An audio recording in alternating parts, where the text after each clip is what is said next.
Nah, karena komunisme sudah tidak lagi ancaman, keberadaan Indonesia sebagai negara paling anti komunis di Asia Tenggara Tidak lagi relevan. tidak relevan lagi.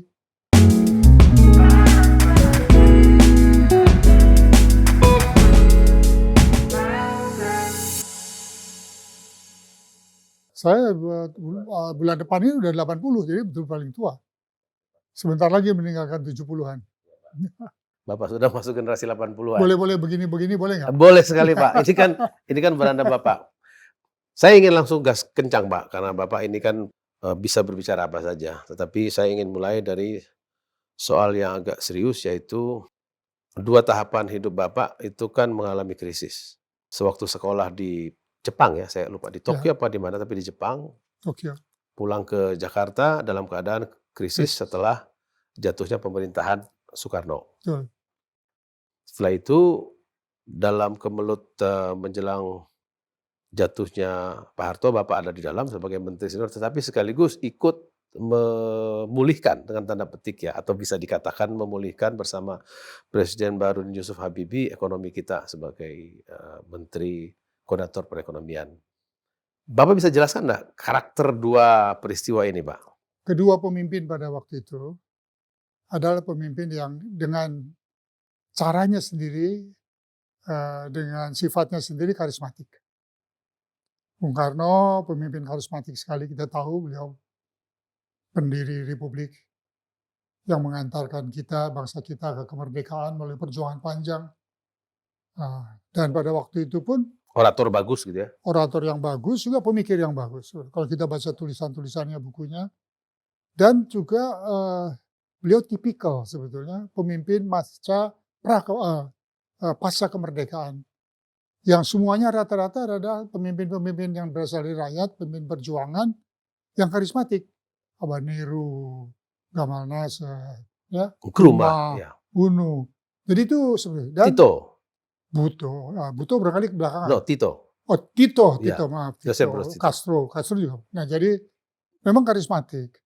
Dan mereka tidak perlu tentara, mereka orang-orang sipil, tetapi bisa membawa pemerintahan yang cukup ketat lah, yang kita sebut otoriter. Pak Harto dalam perjalanan hidupnya juga pada akhirnya pada ujung-ujungnya menunjukkan dirinya sebagai seorang yang pemerintah secara otoriter lah.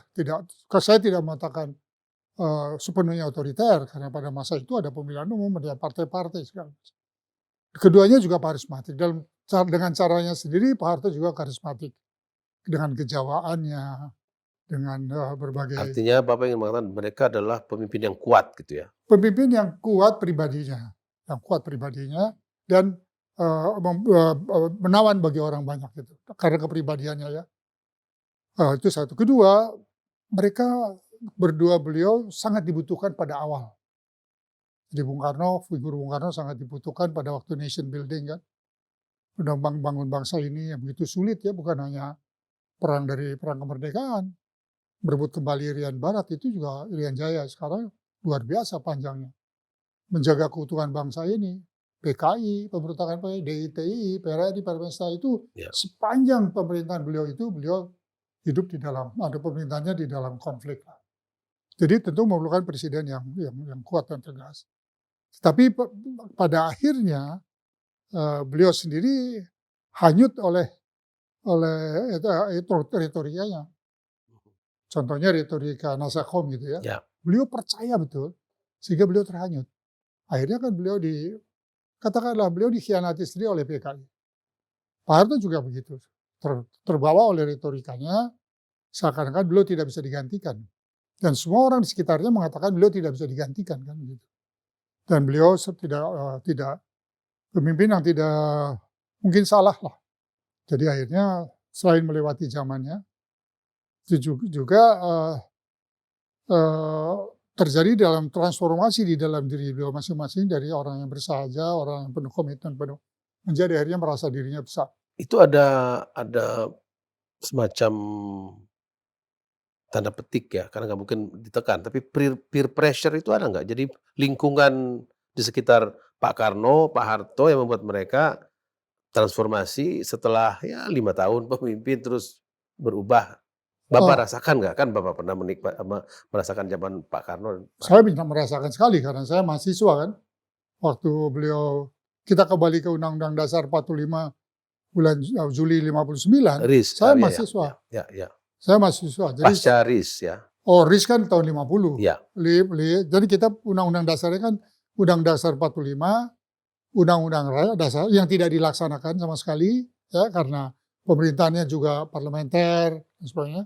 Terus Undang-Undang Dasar RIS 1 tahun. Ya karena sebagai konsekuensi daripada penyerahan kedaulatan kita dituntut untuk menjadikan federal lah karena ada 1 tahun, kemudian kembali itu Undang-Undang Dasar RIS. Kemudian RIS-nya dibubarkan, kita waktu itu berubah menjadi negara kesatuan kembali dengan Undang-Undang Dasar sementara tahun 50. Saya masih ingat ya. Setelah itu 59 berganti ke Undang-Undang Dasar 45 dengan dekret presiden yang juga tidak dilaksanakan sepenuhnya kan. Karena ada konsep waktu itu begitu banyak kita berhadapan dengan konflik, dengan musuh neokolonialisme dan sebagainya. Akhirnya memusuhi Malaysia, Singapura dan sebagainya. Jadi kita tidak berhenti berkonflik. Dan suasana itu dianggap sebagai suasana revolusi yang belum selesai. Jadi revolusi itu bukan arti kita merdeka, tapi kita harus mengalahkan neokolonial dan Jadi sebagainya. ibaratnya bulan madu yang belum kunjung diakhiri. Ya revolusinya dianggap belum selesai. Sehingga dan kita bisa memahami juga karena memang secara objektif kita lihat masa-masa itu kan berat sekali. Merebut kembali Pak Irian Jaya itu berat sekali. Papua mengalahkan DIT itu baru tahun 60-an. Berjaga-jaga di Kalimantan. Di PGRS Paraku. Iya macam-macam itu ada. Jadi karena itu pemimpin yang dituntut pada waktu itu ya harus bisa mengatasi masalah itu. Nah, jadi menurut pendapat saya memang pertama kedua beliau itu adalah figur yang kuat. Dari dirinya memang figur yang kuat. Kedua, orang yang di sekitarnya berkepentingan kan supaya figur itu berada terus sehingga mereka juga bisa terus berada di situ. Jadi terus saja. Jadi ada simbiosis aja antara yang mungkin dari situ asal mula kosakata oligarki dipakai sampai sekarang. Iya, dan juga begitu juga pada zaman Pak Harto ya. Jadi orang-orang yang berada, saya juga dekat dengan beliau termasuk. Tapi kami kan teknokrat aja, Pak Wijoyo, saya dan sebagainya itu kan teknokrat aja, tidak. Secara pribadi tidak punya pengaruh besar lah kepada beliau. Nah, menurut saya memang begini, sudah selesai, sudah lewat masanya.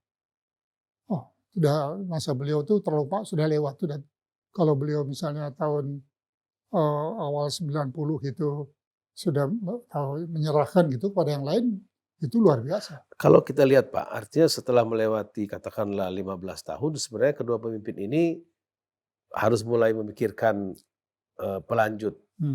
Kalau Pak Karno kan tanpa pemilu, kalau Pak Harto pakai pemilu. Tapi yang menarik adalah akhirnya keduanya kalah oleh ekonomi, Pak. Ya. Benar kan? Jadi dimanapun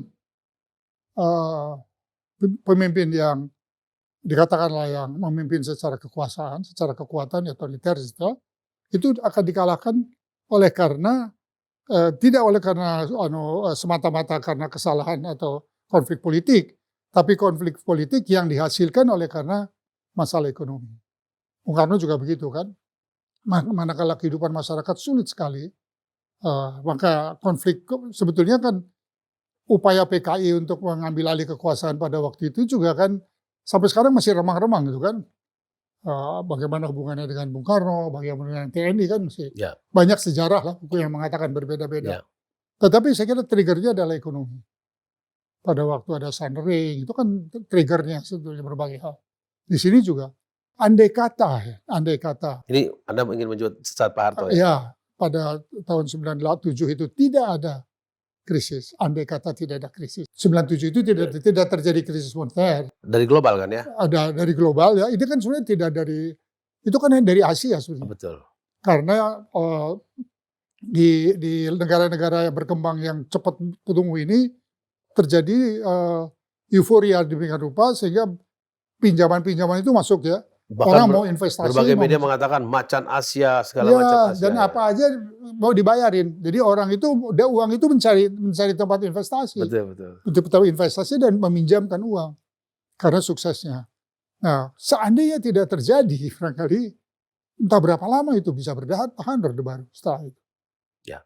Nah, tapi terjadilah krisis moneter yang tidak bisa diatasi. Karena krisis di zaman Orde Baru itu saya mengalami sendiri bukan hanya satu, banyak sekali, berkali-kali. Iya. Ada berbagai krisis ekonomi, krisis politik juga kan, ada malaria. Tapi semua bisa diatasi. Nah, manakala terjadi krisis yang besar tahun 98 itu, pemerintah atau Pak Harto tidak bisa mengatasi. Pak Ginanjar, ada banyak juga yang mengatakan bahwa Bung Karno jatuh tentu ada masalah dalam negeri, tetapi dari luar juga punya menyuntik gitu ya. Begitu juga Pak Harto. Tentu ada masalah di dalam, tumbuhnya generasi baru yang lebih terdidik makin banyak, kampus makin banyak, demokratisasi terus, tapi soal-soal ekonomi kebutuhan pokok tidak bisa tapi dari luar memberikan suntikan. Bapak merasakan nggak itu dalam 2 peristiwa ini? Kalau yang tahun 65, 67 banyak sekali teori, Ya. banyak sekali spekulasi keikutsertaannya pihak asing kan. Bahkan ada buku yang baru keluar konflik mengenai bagaimana pemerintah Amerika di dalamnya konflik mengenai Bukan Indonesia. CIA lah ya. Antara Kennedy dengan FBI gitu lah. Nah, katakanlah itu kurang lebih CIA. Maaf dengan CIA. Iya, iya. Saya sendiri tidak tahu pada waktu itu, saya tidak merasakan bahwa adanya hal seperti itu. Tapi bahwa Bung Karno kita pada waktu itu bermusuhan dengan seluruh dunia kecuali dengan blok komunis.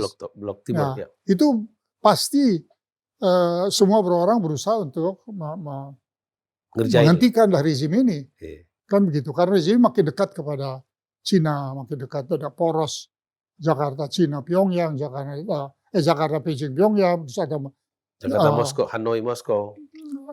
kemudian Hanoi Moskow itu pihak lain lagi, tapi kita makin lama makin dekat ke Cina kan. Walaupun tetap kita dengan Rusia juga dekat kan. Kita peralatan perang kita kan dari sana. Ya. Jadi menurut perasaan saya memang pada waktu itu mungkin sekali ada faktor luar. Mungkin sekali, tapi saya tidak ada bukti karena saya masih terlalu muda.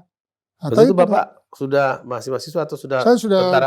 Saya pulang tahun 65. Belum, saya baru masuk TNI sepulang dari Jepang. Ya, jadi tapi saya melihat itu pada waktu terjadi perubahan itu, saya kembali, saya masuk ke AURI. Nah, jadi saya mengalami itu. Jadi Letnan 1. Letnan 1. Nah, sedangkan pada tahun 97-98 memang pada waktu itu honeymoon kita dengan Barat kan sudah selesai. Pada awalnya kan kita luar biasa menjadi. Apa maksudnya, Bab? Pada waktu awal kita Pak Harto mengambil alih pemerintahan, ya. Menjatuhkan rezim yang lama yang anti Barat. Pak Harto itu menjadi idolanya negara-negara Barat yang menjadi contoh negara berkembang anti komunis dan oleh mereka dibikin sukses. Dan menjaga kestabilan Asia Tenggara. Ya itu juga, tapi ini sukses nih. Jadi negara ini sukses, makanya bantuan itu luar biasa. Maka ada CGI, ada IGGI, itu dibantu supaya kita tidak gagal ekonomi. Memang tidak gagal. Investasi besar-besaran ke sini datang semua. Dan semua oleh pemerintah pada waktu itu di-welcome kan. Investasi dari Barat kan di-welcome sekali. Ya. Dibuka pintu betul gitu. Nah, sehingga Pak Harto itu dikatakan sebagai kesayangannya Barat, ya disayangi, dilindungi terus-menerus gitu kan dari berbagai hal. Nah, tetapi setelah terjadi detan antara Timur dan Barat, relatif komunisme itu bukan lagi ancaman. Nah, karena komunisme sudah tidak lagi ancaman, keberadaan Indonesia sebagai negara paling anti komunis di Asia Tenggara tidak lagi relevan. Tidak relevan lagi. Nah, di situ sudah tidak relevan. Jadi orang mulai suam-suam kuku terhadap kita kan. Nggak perlu Indonesia lagi gitu dalam pengertian itu. Di dalam geopolitiknya udah nggak perlu. Maka mulailah isu lain tumbuh, value lain tumbuh, HAM, demokratisasi. Nah, kita jadi tokoh negara yang tidak anti demokrat, anti HAM.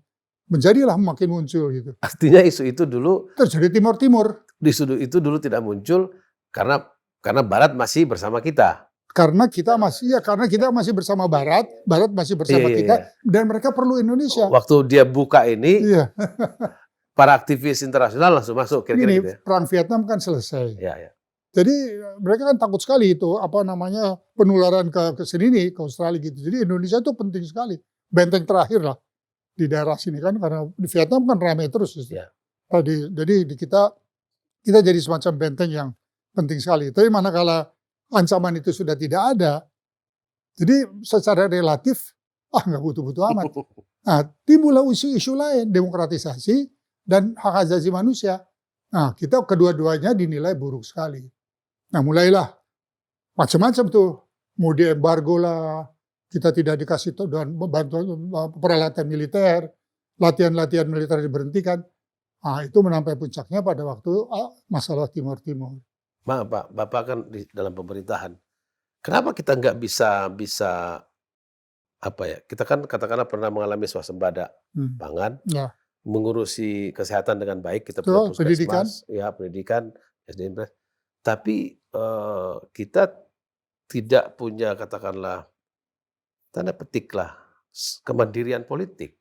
Padahal kita punya ASEAN, kita pemimpin loh ASEAN sebagai senior. Ya. Maksud saya begitu dikendorkan oleh Barat, terus kita sebenarnya masalahnya tekanan luarnya atau di dalam sendiri kita tidak punya sistem yang lebih baik menjaga ini.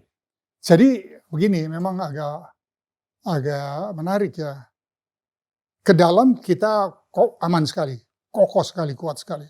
Sistemnya itu demikian rupa dibikin difungsi. Ya. Nah, kedua, masa mengambang. Partai ada tapi cuma 3. Nah, itu kan sudah mengendalikan. Ya. Terus ada yang namanya 3 jalur. ABRI, TNI, Golkar. ABRI, birokrasi. ABRI, birokrasi, Golkar. Ya, maaf, ABRI, itu kan kokoh sekali. Nah, jadi kalau ke dalam aman betul. Tidak mungkin Pak Harto dijatuhkan dari dalam. Sorry, tapi itu semu, Pak. Saya kira tidak semua, itu kuat sekali. No, poinnya awalnya tidak semu, belakangan jadi... Nah, karena begini, kalau teorinya begini. Pemerintahan otoriter, itu ada dari Huntington ya, mengatakan dia akan gagal, dia akan jatuh karena kesuksesannya. Dijelaskannya begini, ekonomi sukses. Nah, karena ekonomi sukses yang terjadi adalah kelas menengah yang tumbuh.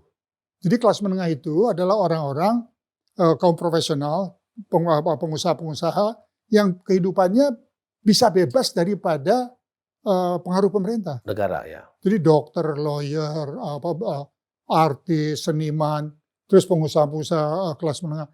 Dan pengusaha-pengusaha yang berhasil disukseskan oleh karena proyek kegiatan Orde Baru, pembangunan, kontraktor, pensi. Itu seluruh Indonesia bertambah tuh. Nah, itu kelas menengah itu. Bapak ikut loh di situ. Iya, saya ikut membesarkan. Jadi, besarnya kelas menengah ditambah juga dengan orang berpendidikan. Anak-anak sekolah ribuan orang keluar negeri. Dan kampus makin banyak loh Pak. Di seluruh Indonesia dulu saya ingat betul. Minimal di semua perguruan di provinsi harus ada perguruan tinggi negeri. Betul. 1. Kedua harus ada IAIN negeri. Betul. Ya, saya lulusan perguruan tinggi negeri di daerah. Iya betul, itu ada. Nah, sudah itu berdirilah. Nah, jadi keberhasilan di dalam, kemudian yang sangat sukses sekali kan wajib belajar 6 tahun. Ya. Jadi orang minimal SD. Semua bisa baca, tidak ada buta huruf. Terus semua vaksinasi, polio semua hilang lah. BCG jadi dan kemudian kedua kita udah siap-siap untuk 9 tahun waktu itu. Jadi pendidikannya. Kemudian harapan hidup meningkat. Karena posyandu segala macam itu di kecamatan-kecamatan berdiri.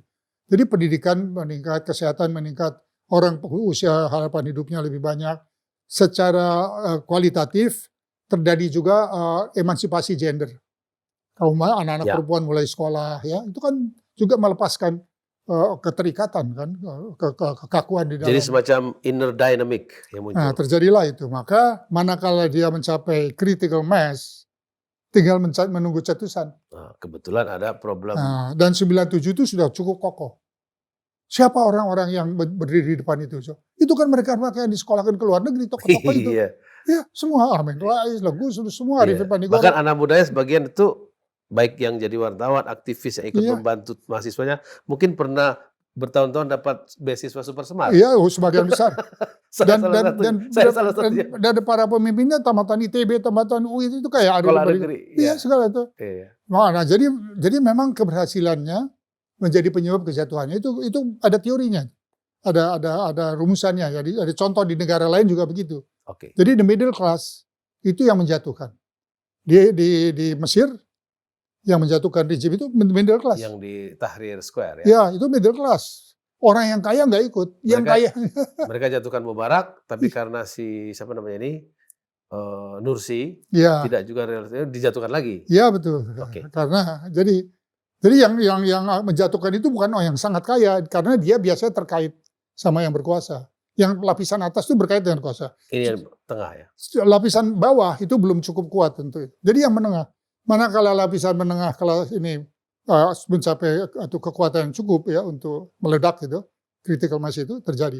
Belakangan setelah tumbuh, mungkin juga terjadi di ex-Uni Soviet, sekarang terjadi pada pertumbuhan kelas menengah di Cina dan negara-negara lain. Ada yang mengatakan mereka masih seperti dulu, tetapi barangkali yang luput dari pengamatan orang kayak saya adalah, saya berbicara yang di puncaknya. Bapak menjelaskan yang di tengahnya. Bisa Bapak jelaskan lagi nggak, struktur itu masih ada, bisa kita harapkan sekarang atau tidak? Oh pasti. Dalam mengawal. Pasti sekarang makin kuat. Kalau kita bicara sosmed, itu kan kelas menengah. Mana ada Hartono, Jarum gitu ikut-ikut itu, nggak ada itu. Kelas-kelas itu nggak butuh itu. Nah, tapi dia bisa punya tim. Kalau dia mau dia bisa masuk ke sana, tapi jadi buzzer, jadi influencer, jadi begitu kan. Tapi sebagian besar kan udah tetap tidak bisa melawan yang independen. Oh itu, ya, saya kira secara matematis itu sulit. Satu, kedua kan masalah isu. Siapapun juga kan tergantung isunya. Kalau isunya nggak menarik, siapapun yang mengumumkan tidak akan menarik. Tapi kalau isunya menarik, siapapun yang menyampaikannya pasti akan menarik. Yang punya posisi yang sudah mapan di atas sekali gitu ya, dia nggak ada punya isu karena dia udah kelebihan. Jadi Bapak tetap percaya bahwa kelas menengah ini kalaupun sesekali dia istirahat, tapi dia pasti tidak akan tidur. Begini dah, tahun 2014 yang memenangkan Pak Jokowi itu kelas menengah dan ke bawah. Bukan orang-orang. Partainya aja kan kalah dia. Maksudnya dia kan minoritas. Ya partainya. Di Golkar kan menantang. Golkar waktu itu menentang loh. Ya, PDIP. Jadi menang pun bukan karena PDIP. Karena kalau sudah PDIP aja kan tidak akan mencukupi. Tapi kelas menengah. Nah, kelas menengah ini termasuk kalau di Indonesia kita bisa hitung kelas mahasiswa itu udah kelas menengah. Ya. Ya. Kemudian pedagang-pedagang kecil, pedagang masyarakat, ya para seniman, seniwati, wartawan, itu kelas menengah. Tapi di mana mereka melabuhkan politiknya, Pak? Atau dia muncul seperti kapal selam, tiarap lagi cari nafkah biasa, ada masalah baru dia keluar lagi, atau sebenarnya mereka punya ideologi? Menurut saya sangat relatif kalau ideologi. Kalau kelas menengah itu tidak relatif. Ideologinya ada dua. Satu, saya selamat dulu ya. Saya bisa hidup baik, keluarga saya hidup baik. Kedua, saya jangan disakiti. Ketiga, empati terhadap orang lain. Ya, misalnya ada seorang murid diperkosa oleh itu ya, itu bikin simpati itu. Kalau tidak terjadi, terus orang marah kan. Kenapa tidak diambil? Jadi isunya masalah Pinangki misalnya, jaksa Pinangki yang sekarang itu. Orang bilang itu hukumannya udah 10 tahun masih dianggap kurang. Gitu. Jadi kelas menengah itu isu. Satu, dirinya jangan disakiti dan tidak suka melihat orang disakiti. Setelah dirinya lewat, setelah dia tidak lapar lagi, dia tidak suka melihat orang lain lapar kan begitu. Ya. Itu kelas menengah gitu. Jadi kemudian tumbuhlah idealisme. Yang punya idealisme itu tidak pernah kelas atas. Yang punya idealisme terus kelas menengah. Jadi Bapak percaya mereka tetap menjadi hub antara kelas bawah dan kelas atas. Betul. Kapan sesekali dia membantu ke bawah, tapi kapan sekali dia akan marah ke atas. Iya. Jadi istilahnya kan hati nurani. Kalau ada hati nurani, di situ hati nurani. Dan ini hati nurani yang massal. Jadi yang semua itu mau. Jadi tidak benar bahwa kelas menengah kita itu pragmatis. Saya kira karena belum ada isu. Tidak ada isu yang membuat mereka menjadi melangkah lebih dari pragmatis. Sekarang kan sudah hidupnya juga cukup. Ya ekonomi juga tidak jelek-jelek amat sampai terjadi COVID kemarin. Tidak terpanggil. Tapi manakala mudah-mudahan tidak terjadi COVID ini misalnya. Kalau COVID ini tidak ditangani dengan baik, itu bisa berantakan. Tapi pemerintah lumayan juga dia berani mengambil risiko besar sekali, mengadakan defisit, perbelanjaan defisit dan sebagainya itu kan memang diambil di seluruh dunia. Mengambil langkah seperti itu Amerika segala. Amerika itu salah satu persoalannya Trump. Karena orang kritis terhadap penanganan dia COVID.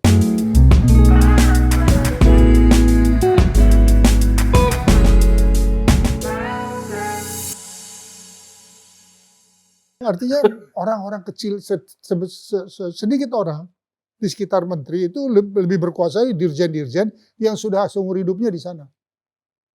Profesor, ada doktor, itu kalah pengaruhnya sama dekat-dekat.